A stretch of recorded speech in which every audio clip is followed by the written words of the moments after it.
எங்கள் வீட்டில் காய்ச்சிய ஃப்ரூட்ஸ் பார்ப்போம். இதுதான் மலபார் செஸ்நட்டு. இதுக்கு முன்னாடி வீடியோ போட்டிருக்கேன். சூப்பராக இருக்கும். கண்டிப்பாக வீட்டில் வளருங்க. அதுக்கப்புறம் நிறைய டொமேட்டோ பழம், காளிப்பழம் காய்ச்சிருக்காங்க. ஃபஸ்ட் டைம் இது பழுத்திருக்கு. காளிப்பழம்,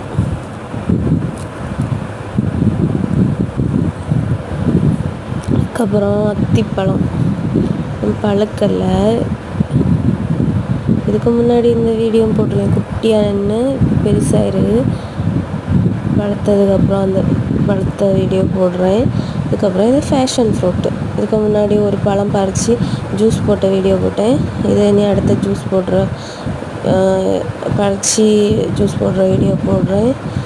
பிடிச்சிருந்தா லைக் பண்ணுங்கள், ஷேர் பண்ணுங்கள், சப்ஸ்கிரைப் பண்ணுங்கள்.